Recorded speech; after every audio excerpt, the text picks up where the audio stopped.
All right, everyone, welcome. Happy May 2nd. Welcome to Reality Check, where we delve into the teachings of Helen Hamilton. We are reading the book Reality Check. This is our second time through, and it's absolutely delicious to deep dive together as a group. I do have a video today to sync into with Helen so we can be in a space. And then I have not asked anybody to be our reader yet today. So if somebody is feeling called to do that, send us a note in the chat. Oh, Sandra, thank you. Thank you. Thank you. And so with that, I'll just pull up the video unless anybody has anything they would like to speak into this space before we begin. Yes, I have just one thing to say. Amy, it is so wonderful to have you back. Oh, thank you so much. Thank you. I Agreed. guess I would just want to pick up on what Patricia said regarding Cindy, who is not here to hear it. But I mean, I remember, was it over a year ago, Rana, when Cindy was first really grappling with what to do and how, the sort of the real personal ethics of her decision. And it was hard for her to make the determination to leave the Center for Awakening and get this started. She had no idea what was going to happen. She placed her faith in her own inner wisdom that she knew was from higher guidance. But it doesn't mean that it was easy. And I think that's such a testimony for all of us when we take a step into the unknown and we don't know. But what Cindy has offered for us by way of example is a way to be that really goes beyond words. And she's not here to hear this, but I think we all just really have received her blessing, right? Thank you, Amy. And she will hear this when she uploads the recording. Okay. So hi, Cindy, we're talking about you. She probably feels it. Yes. Somewhere she's getting a little buzz somewhere. That's right. Deep love, deep love. All right, well, let me pull up this video of Helen. The title of this one is Use Your Doubt to Further Your Seeing. And we'll begin with that. It's about 9 minutes. And Rana, thank you too. To Christy. And Helen. Tyler. Hi. I guess I had a question, or maybe just wanted to bring this up to expose it. So the first question about being stuck, and you made a comment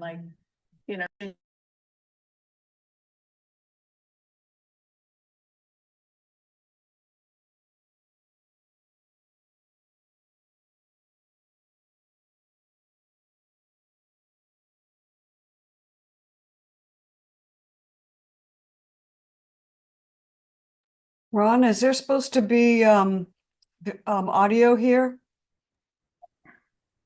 Yes, we've lost the audio. Hang on. I apologize. I forgot to hit that little button. You're keeping me honest. Let's try that again. As my daughter would say, rewind.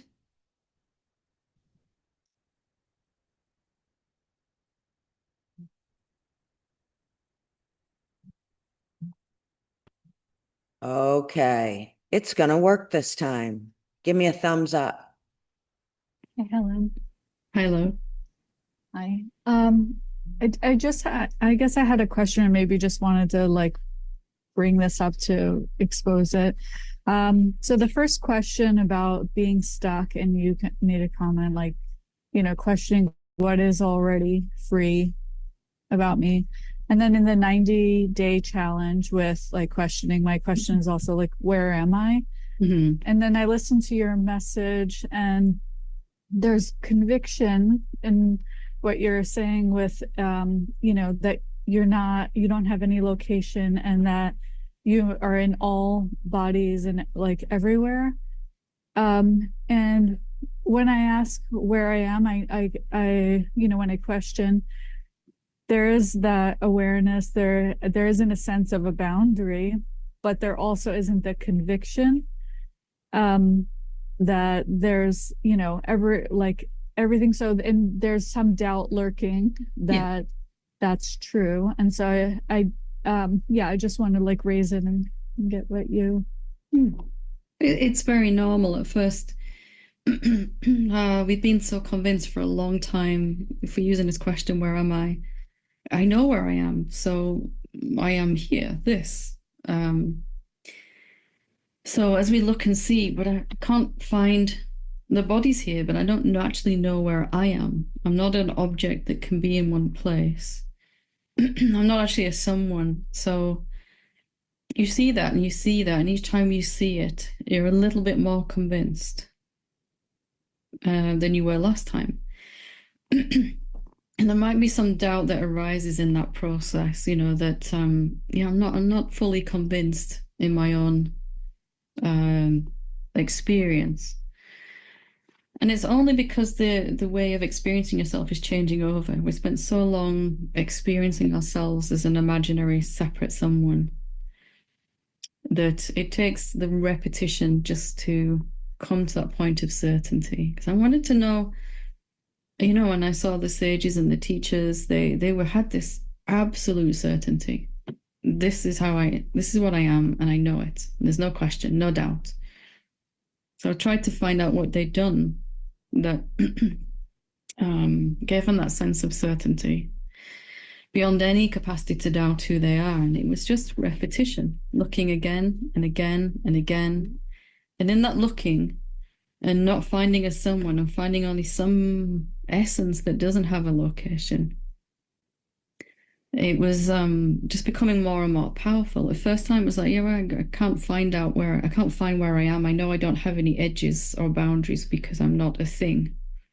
So, you know, doesn't fix any of my problems, or I don't feel blissful. But as I kept looking and looking and looking, something really powerful was changing inside. If you look back when you started the inquiry, you probably are more convinced now than you were before you started. Yeah, like I see through the day, the question, like the inquiry is just happening.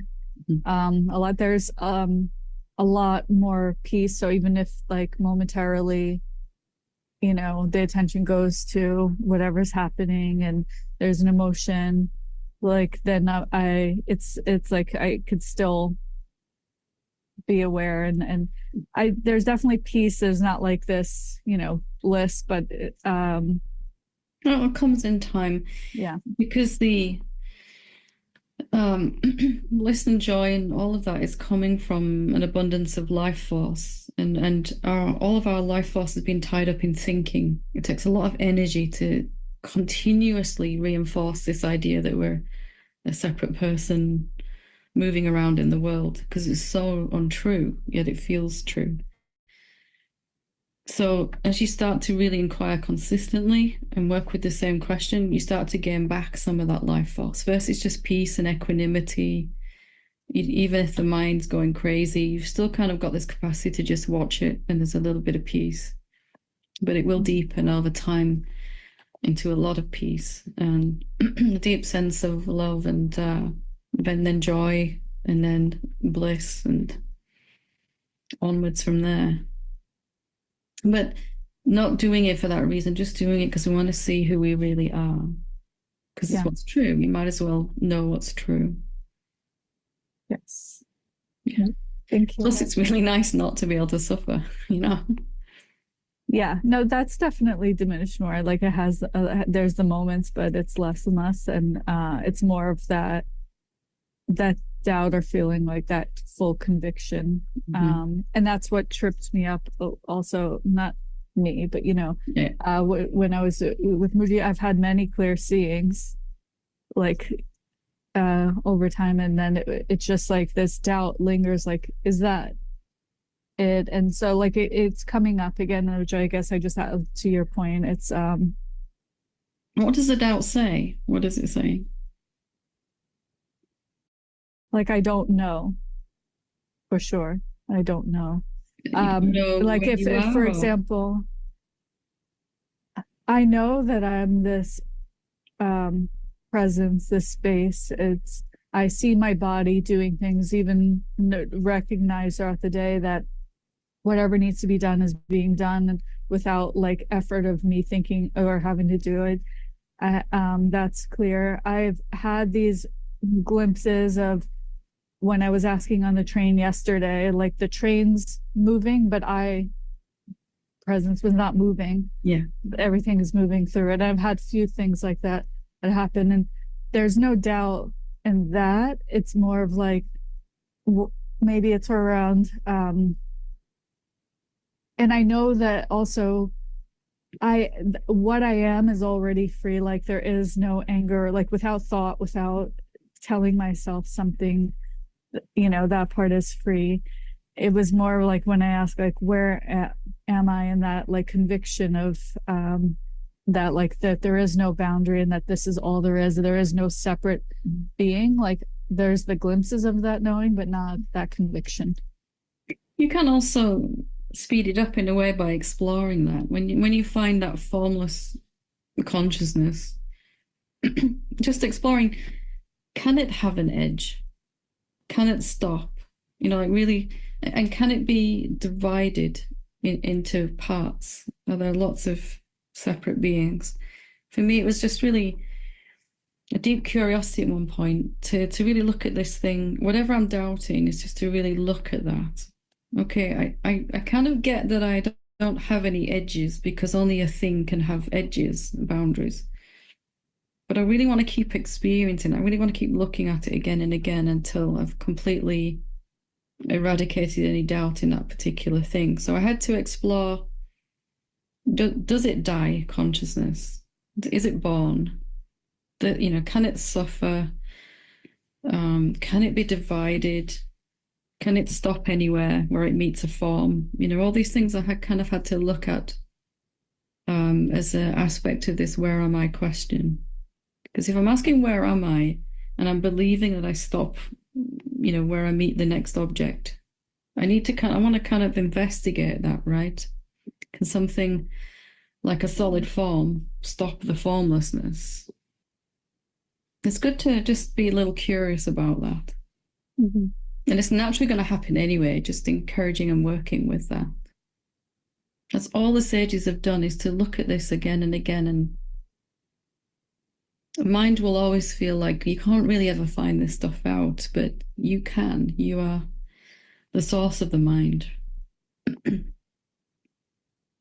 you. It's very, very normal, and just using those doubts to kind of further your seeing. Yeah. Wonderful. Thank you. Thank you. And again,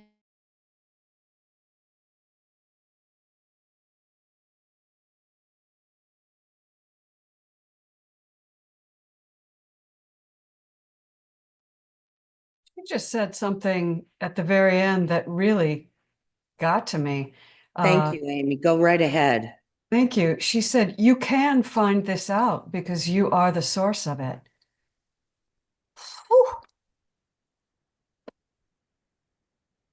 Whew. Wow.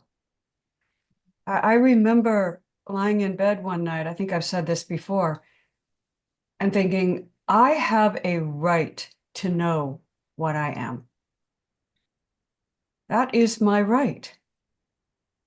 And once I was confirmed in that, which was pretty instantaneous, that set me off on, I just deepened my desire to know. Right? That, as A Course in Miracles says, it's my inheritance. Thank you. Thank you, Amy. My experience has been and continues to be knowing is one thing, but understanding is another. So I will never understand what is reality. I can know it, but I can't understand it. So because the understanding mind is finite and reality is infinite. And one cannot know or understand the other, so without becoming the other. So, Thank you, Richard. We love you. Sandra? This was so perfect. This little clip from Helen. And I just remembered something while she was, my husband once said to me, I've been praying for patience. And then he came back a day or two later, he goes, I'm sorry I ever prayed for patience. Because he kept getting opportunities to be patient, more and more and more. And he thought that by praying for patience, there would be a magical transformation of his impatient mind. But instead, he got all these opportunities to practice being patient. And so that came to mind as she was talking, because my experience, I mean, the doubt that came to this woman was for her. It wasn't against her. She had asked or put an intention into the absolute, to God. She put that intention out there, and it was being given to her, but it was giving to her through the opportunity to overcome, the opportunity to transform, the opportunity to see things differently. And Helen told her, you have to do that again and again and again. It's like anything, if anybody who's ever taught young children, like if you're trying to teach them to swim and you stand them on the side of the pool and you teach them, put your arms out, and make a stroke and turn your head this way. And they think they've got it, but then they've got to get in the water. The water of life. I think that's what this is. It's like, when I'm putting that intention out to be awakened, I'm asking for a lot of challenges to awaken. And then I can see it that way. Then it doesn't feel like I'm failing. I know I'm just doing what I need to do to get to that point where I fully am convinced, where I am certain that I can swim in the water. I can dive right in to whatever is happening and know that I know how to swim. So.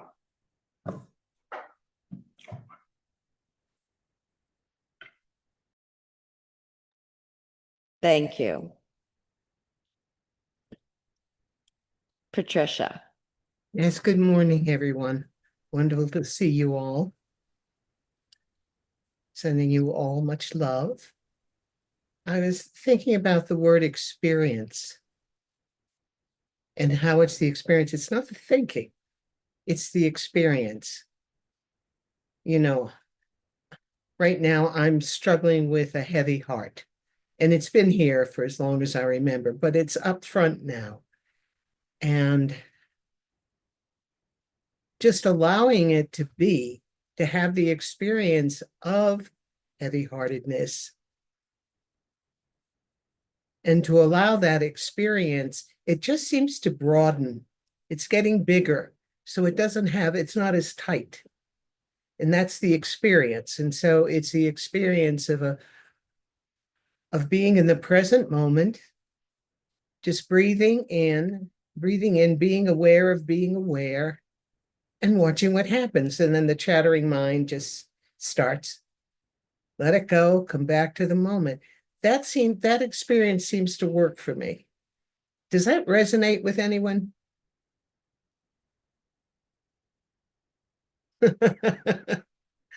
Thank you. Okay. Thank you, Patricia. That was beautiful. That's, you know, what it's something that I heard in there. Look, she said, look right at the doubt. And so we can replace that word doubt with any current experience. Like you said, my heart is breaking. Look right at that. You know, I've always been so afraid to just be with it, like it was going to basically suck the life right out of me or something. It's that fear is just such an illusion. There's an experience, as you described so beautifully, that happens when I look right at it. You know, and your description of your direct experience was beautiful, right? It's going from all tight to expansion. You know, that's what I felt there, you know. And so she said, experience it until it's eradicated. Feel every part of it, every sense and every sensation.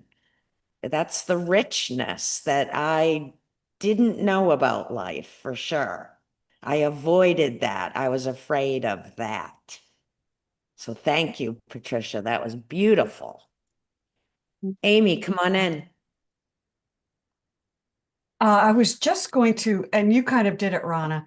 I was going to ask Patricia if she would say more about how it expands or it broadens, if she would just tell us a little bit more about what that experience is.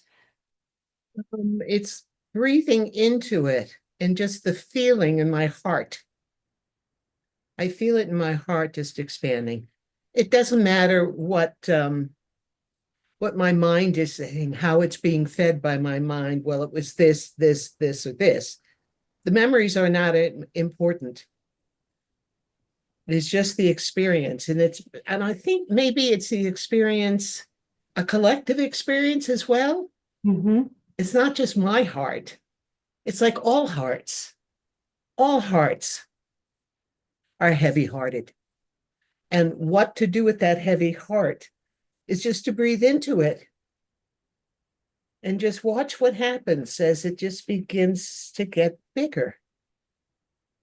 And it's like, as I do that, I feel this expansion in my chest. That's that's the only way I can describe it at this point.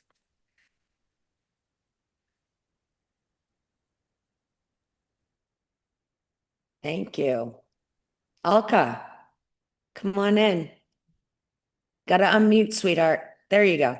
I've done it.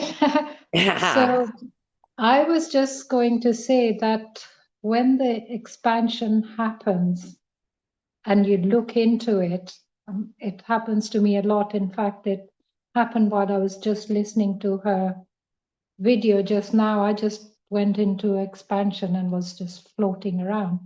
But when I look into it, I haven't done anything. You see, it just happens. You don't do anything to make it happen. So there's no technique. Thank you, Alka. I like that. There's no technique, but it's whatever is happening in that moment, whatever, you know. The questioner for me was also delicious. Helen's teachings are also great, but the questioner said a couple of things. She said, I have the sense that things happen effortlessly now. Like there's no doer, is what I caught on to that. And I think that's what Alka's getting at. It's just all happening. It is, you know. Then the mind comes in to describe the experience, of course, but that's how we communicate with each other these days. The other part that gave me just a little bit of chill when she talked about being on the train. And it reminded me of Rupert. She says, I'm on the train and everything is moving through presence. presence is still. Everything else moves through it. And so I just got a little ooh right there. So I appreciated the power of the questioner as well. I wanted to read what Izzy wrote in the chat. She says, looking at our emotions and thoughts are about changing our relationship with them. And emotions and thoughts can't become peaceful until we change our relationship with them. From Aaron Abke. Thank you, Izzy. Isn't that what we're doing? Changing my relationship with these emotions. It was blanketed by fear for so long. Don't go there. Don't allow yourself to go there. So, any other thoughts before we move into our reading? Thoughts? Ha ha ha ha. It's hard to speak. All right. Well, Sandra has graciously agreed to be our reader today. So I will pull that up on the screen, and there's no audio with that, so we should be fine.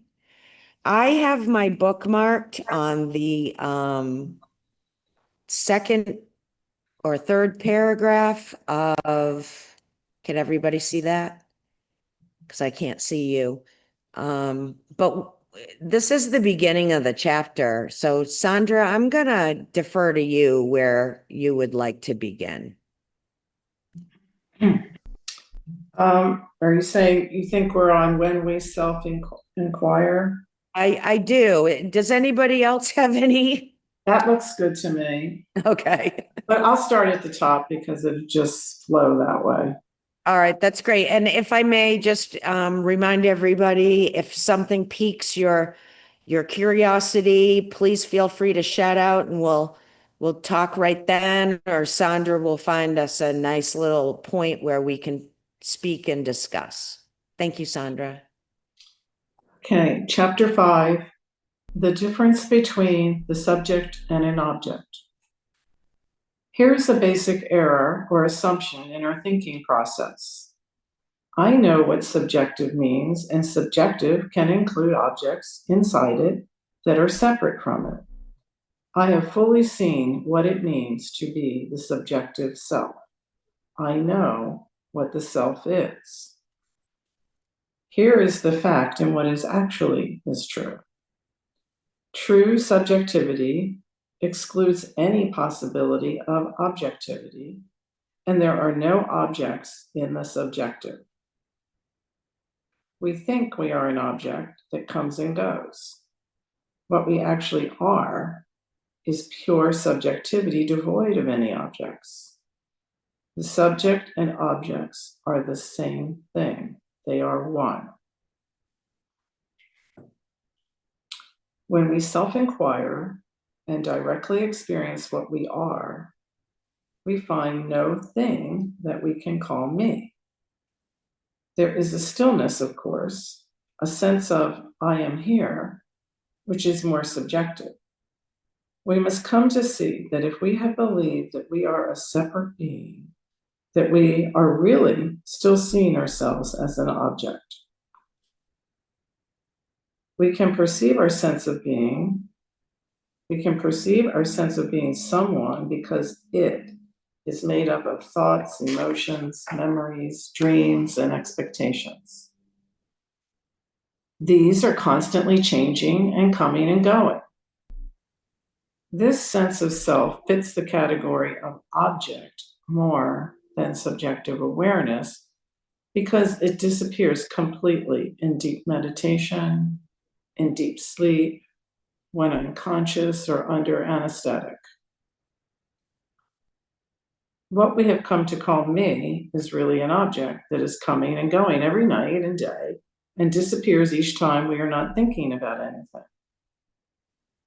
We can recall also from the previous chapter that most of what we call me is made up of thoughts about other people that we think are separate from us. Truly subjective experiencing is the only thing we can be sure of when we self-inquire. there is a sense, I am here, and we cannot find exactly where that is located. If you really look right now, you will see that you cannot find where that sense of you stops. It has no boundaries. That means you go on forever. I will say that again because it may seem so amazing and may be hard to comprehend at first. If you cannot find where you end, then you must go on forever, and you must be the unlimited being. That seems like a good place to pause. That's a good place, yeah. Thank you. Oh, look at Amy's already got her hand up. Go, Aim. Well, what I was thinking was, as I was listening to Sandra's beautiful reading, is A Course in Miracles saying that we renew ourselves all the time. We keep the dream going all the time. And listening to reality, quote unquote reality, comes and goes every, attosecond. It comes and goes into being and out of being, into being and out of being. It's like molecules and atoms and quarks and subatomic materials just are constantly appearing and reappearing. And that's just a physics thing. But what intersects with A Course in Miracles and Jean Klein's teaching is that it's memory that holds those things in place.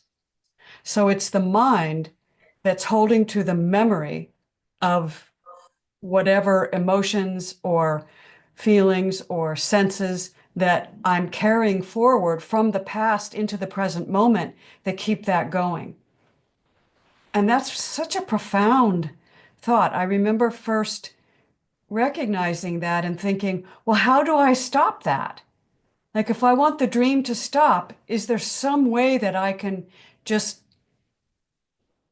kind of stop time or just be so present in the moment, free and clear of all thought, that my body doesn't reappear again? Do you know what I mean? And so that thought still is kind of with me. But then reading Paul Selig, latest work, he talks a lot about a collective consciousness, the monad, which is in play. And the fact that we are rising in consciousness now, every individual, is because the monad has decided that it's time for humanity to do this. And so I find that very interesting. From a non-dual perspective, I'm not sure what that interface is. I wish Mel was on in this conversation, because she would have something to say about that for sure. But it's kind of like, the question is, so I can, as an individual Amy, realize I'm not an individual Amy, and end that illusion, realize there are no boundaries, and experience that there are no boundaries. But for some reason, that's about as far as I can go. I don't know if I'm making any sense or not. And so my curious mind is always asking, well, why? Is that true? And I know it's not true, but I don't know where to go from there. So I just wanted to throw that out. Thank you all for allowing me to. Thank you, Amy. Go ahead, Sandra. You could tell I was gonna. I think something Richard said earlier works for me on these pages. When I was reading this out loud, I was thinking, this is so complicated. It's object. I mean, I was just getting all tangled up in it. And I think there is a big difference between knowing and experiencing. And so for me, these pages, I thought it's simpler than the way my mind's trying to understand this. It's more simple than that. It simply is that I know I am part, that I know that I'm not limited to this persona or this form. Do I experience it that way? Not usually. Where I do experience it has nothing to do with the objects, all the, like each of you. And when I do experience it, it's more of a feeling. It's more of an aura. For example, when I come into this room with each of you, I feel love. That's where and I feel the love, not just that's coming from this particular form, but all of it. And that's where the boundaries fall away. It's not in the physical being. It's not where do I end and you start. It's when I feel the awe that comes from people speaking. That's where the boundaries fall away. When I have a heart for something that's happening on the other side of the world, that's where the boundaries fall away. It doesn't have to be that I physically see no boundaries, because I do. I'm in this form. That's what I see. So that's how I simplify it. And that could be totally wrong. But for me, that works. If I cannot find an end, then I must go on forever. I must be unlimited, because I feel pain of other people whom I've never met, just by knowing what they're going through. That's how it doesn't end for me.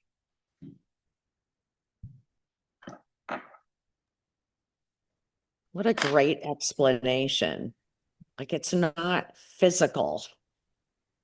This oneness, sense, feeling, experience. It's not that everything just blend. Like, there's a part of the mind that wants to say, well, everything's just going to blend together in all these pixels. And there'll be no differentiation between, and that's just another imagination. It's another story the mind tries to make up to say, you're not there yet because you can't see this way. But I am there. I'm here right now, aware of all of it. I have played a game when I do recall in the morning. As I first open my eyes, the first thing I do in the morning is I still hit my knees in the morning. It's an old, beautiful habit of humility, and I thank God for another day to be sober and to follow the knowledge of his will for me and the power to carry that out. And it's very dualistic, but it's very much a habit. And it's something that is important to this person, right? And so I just keep going with it. If it ain't broke, I'm not going to fix it, right? It still is whatever. But the game I play is after I get up from that is to watch the mind start almost rebuilding the personality of Rana, and then the things it thinks are important for the day, and to just observe what the thoughts in the mind and who is coming up in the mind, right? Because if I think about my daughter immediately, it anchors me into mother. If I think about my mother, it anchors me into daughter. It's like it rebuilds itself every single morning. And I think that probably it would work after a nap. Anytime we go into that sleeping state, like she says here, but the thing, it disappears. This thing I call a me disappears, but for me, it rebuilds. The minute the eyes come on and the brain starts firing, there's a rebuilding there of what it thinks is valuable and a definition of me. And so when I catch that, I can kind of observe it and be the watcher rather than be in it and say, oh my God, I got to pay this bill. And then I got to go here. And then I'm meeting Livy. And then you know what I mean? Instead of that, I can just watch all that. And there's a sense of real peace there that there's no emergency. Just, you know, the emergency is to be, you know, is to just allow life to come to me like the train. Just allow what's next to come. And it's so much more fun to live that way. So let's see what Richard has to say. And I'm hoping he will say he loves us. Morning, everyone. The great shares. I love you all, and I'm so happy to be here with you this morning, even though I'm the only male in the group. But as a separate self, so my thinking pattern is a little different than most of you, I'm sure, because I was conditioned as a male member of our race, and therefore I have certain. Anyway, without, I wanted to address what Amy said, because Amy really, I really resonated with that, Amy. I felt when I knew, not understood, but knew what I am in truth. Why am I still Richard? Why is my experience still Richard? I'm infinite. So why am I still experiencing the finite? And so I found a quote in the Course in Miracles. I pulled it up and I want to read it to you. The world is an illusion. Those who choose to come to it are seeking for a place where they can be illusions and avoid their own reality. Yet, when they find their own reality is even here, then they step back and let it lead the way. What other choice is really theirs to make? To let illusions walk ahead of truth is madness. But to let illusions sneak behind the truth and let the truth stand forth as what it is merely sanity. So, that quote helped me to embrace the fact that I chose to be a mirror and experience this finite world of being. And so, so I don't have to suffer because I'm here. I chose to come here.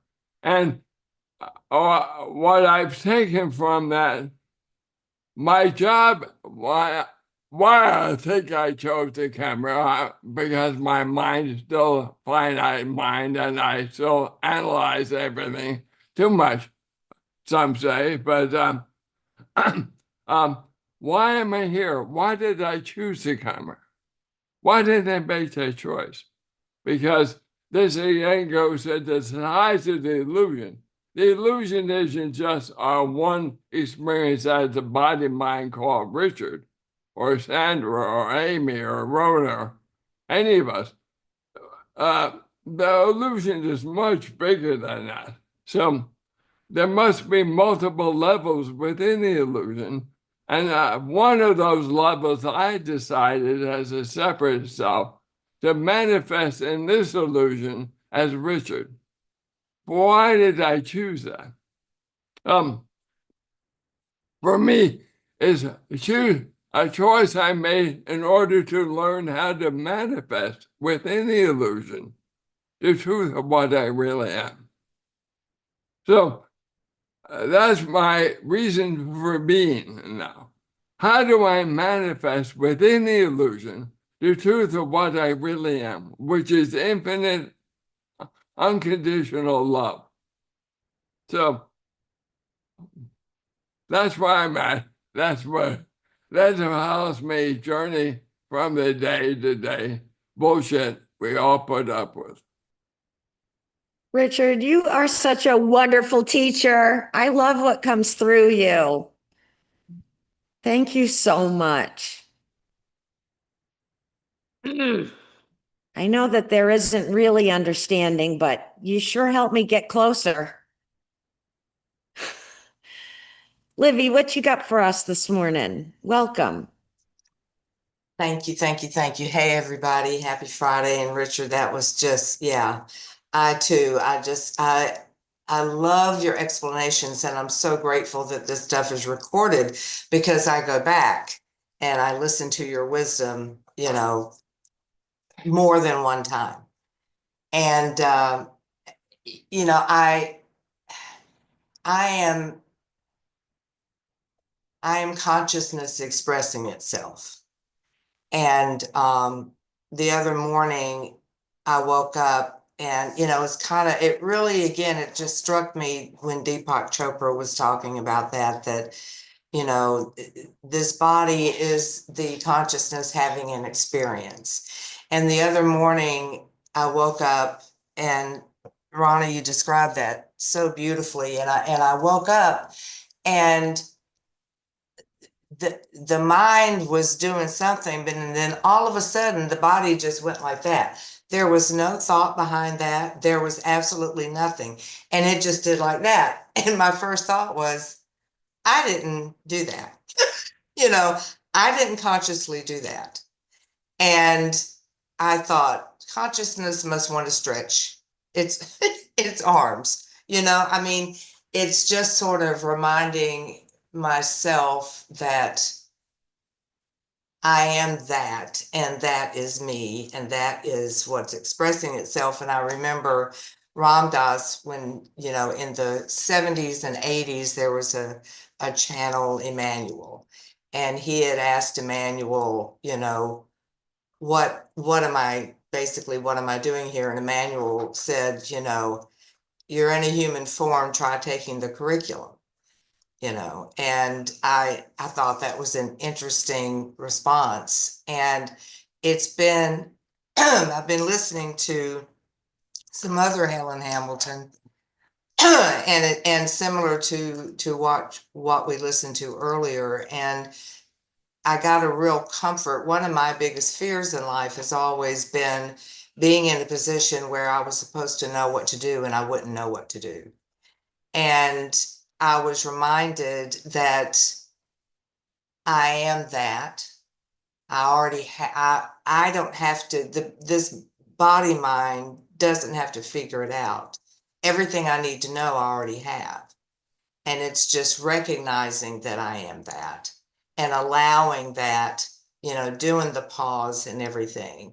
And I know I'm not telling you anything that you don't know. It was just a real relief for me to really be able to pause more and to step back and not take action until asked to, you know, basically, especially where my family is concerned. And because I can really go into duality when it comes to family, and to recognize that they are that, and they have everything that they need to, you know, my niece has everything she needs to maneuver her way through her grief. There's nothing new that, you know, I can really be. I can be there for her, and be the love that I am. And so that's more of what I'm thinking about. And y'all know I have come to these meetings just saying that my body is, I have been feeling more anxiety than I have felt in a very long time. And so much of that was because I went into the duality of the family and me, and that old conditioned belief that I am the aunt, the fabulous magical aunt that will put on my cape and fly down there, you know.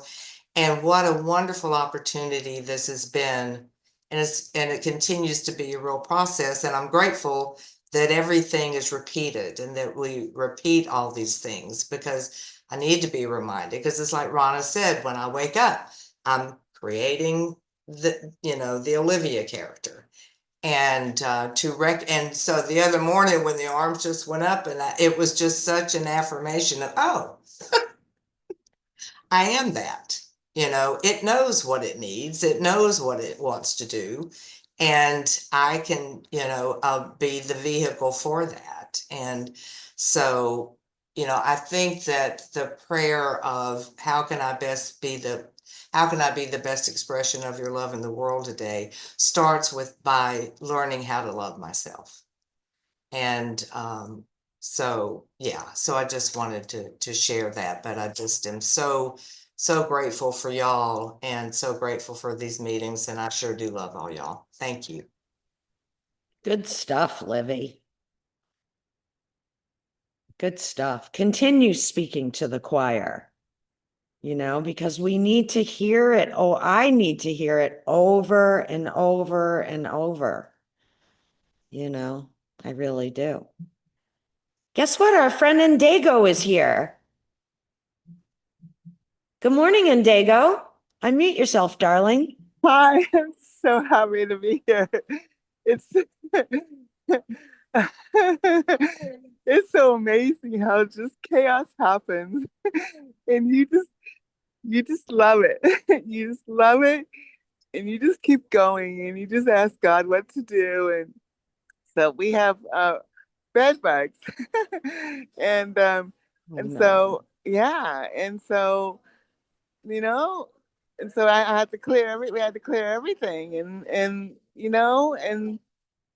and then we don't have all the things to do and it's okay and then they tell me what to do and you know what, whatever is happening, it's perfect.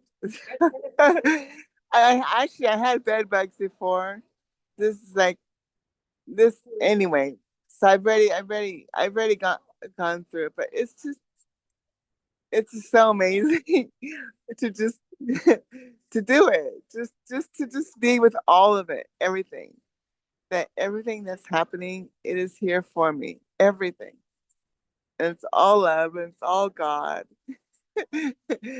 even even people getting pissed off at me. It's all for me. And I can just love all of it because everything is God.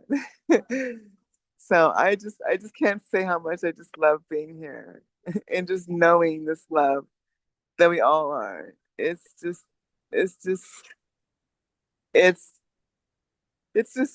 it's speechless for me. Yes, it's just speechless. And it just brings me so much joy, no matter what's happening, because I don't know what it's for, but I know that it's all love. So yes. Thank you, my friend. Thank I you for love all of popping it. in and giving us your update. And your giggles today are infectious. It's so fun. It's so fun. And I love the Ramana's teaching. That's really just what's to me. It's just I am so in love with Ramana and Ramana's teaching because it just reminds me, oh, what? Why am I even bothering? I don't know what that is for. Okay, I don't need to know. It's I just love I just love his teachings. So, and I love being with all of you. Thank you for being here, Indigo. Thank you. Awesome. Patricia, what do you have for us at this point? I know it's probably a bigger question than we have time for. I'm just curious. How do you all love yourself? I'm not sure I know how to do that. What a great question.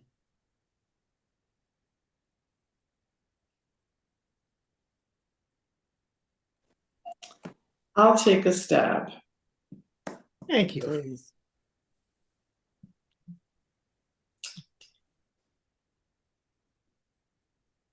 Oh my, there's two parts. Part one is just accepting everything that is, all emotions, anger, all emotions, all of it. There's no good, no bad. Just full radical acceptance of everything that occurs within the conscious awareness that I am, even if it's limited, all of it. That's part one for me. It's like I've learned to just accept it all. Somebody, I saw it flash up, don't beat yourself up.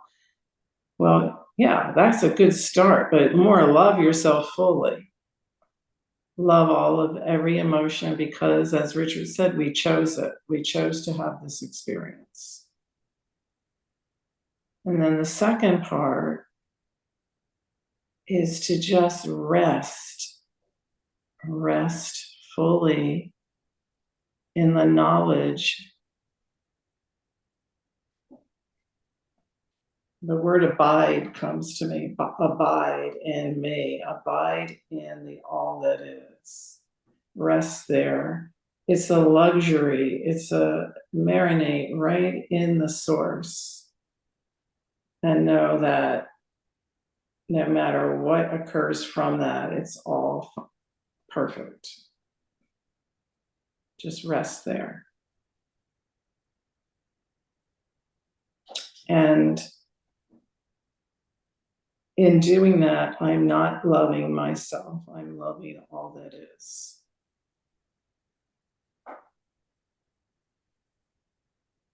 So, somebody else jump in. Really good, Sandra. I would add that I try to practice non-judgmental awareness with myself, forgiving this created character of the embarrassing things that sometimes she seems to do, or, you know, acts in ways that I would rather not have happen. So there I practice, oh, honey, it's okay. It's okay, honey. Thank you. I learned that from Susan Telford, by the way. Livy?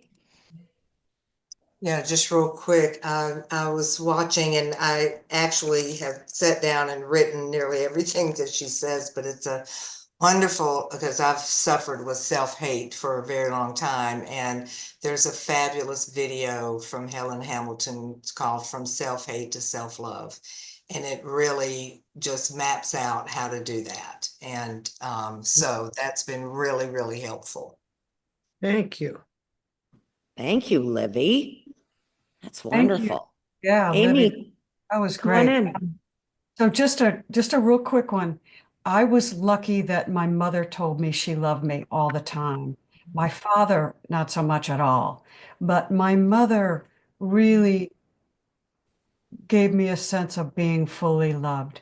So if I did not have that, then I think I would be called upon to forgive my mother for not being able to love me, to forgive her.